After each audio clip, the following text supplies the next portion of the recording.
the Prime Minister reiterated the need for sincere and practical engagement between all stakeholders to develop innovative solutions that will have broad acceptability and contribute towards early restoration of peace. He reiterated India's willingness to contribute in all possible ways to facilitate an early return of peace. Now, while I read that part out from the joint statement, again, just to refresh your memory, or for those of you who may not be entirely aware of it, I would like to remind you that in the past, India has actually been actively associated with various efforts led by various countries in this regard. We supported the Turkish effort in 2022 to open up the Black Sea grain corridor.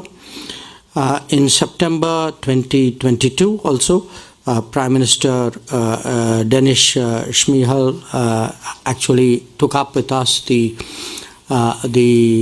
concerns regarding the Zaporizhzhia nuclear power plant at that time.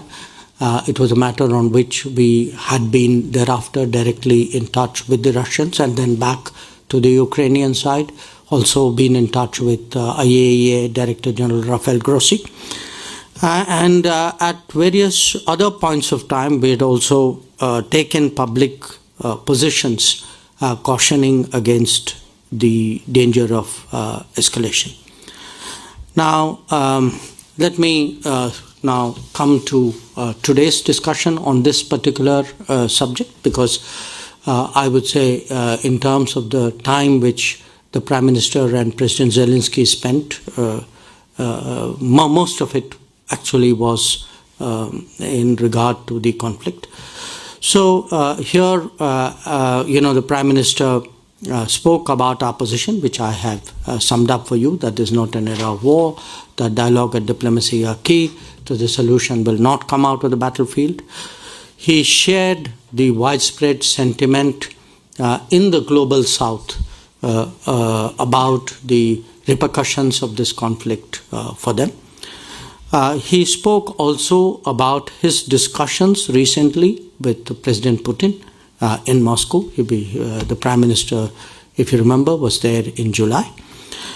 He sought President Zelensky's assessment of both of the ground situation as well as the diplomatic scenario.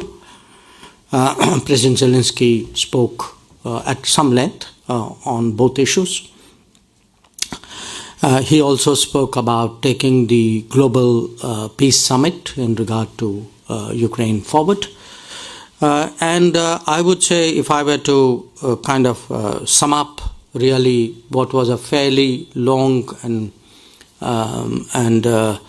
detailed discussion, one, it revolved around to some extent the military situation, about on the medium-term concerns like food and energy, and most of all on conceivable pathways to peace and conflict resolution. I would say, I'm sure the Ukrainian side will do its own briefing, but in fairness, I would sort of sum up their position as saying that they clearly wanted a continued involvement of India with the Global Peace Summit. There was also a discussion about what could be effective ways of taking these discussions forward, not necessarily within the format of the summit. There are obviously multiple possibilities here and multiple views about those possibilities. So what I can say is that it was a very detailed, a very open, in many ways a very constructive discussion. And if there is any further development in that regard, we will obviously keep you all informed. With regard to other issues, I think the best that I would do, because we have a paucity of time, would be to refer you to the joint statement. Just again, I'm summing it up very succinctly. I'm not touching all points.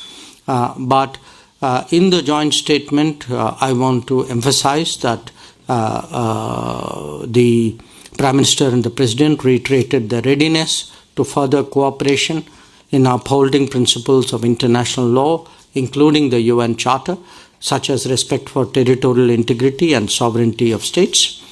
As I said, they spoke about the summit on peace in Ukraine. The last meeting was in June of 2024.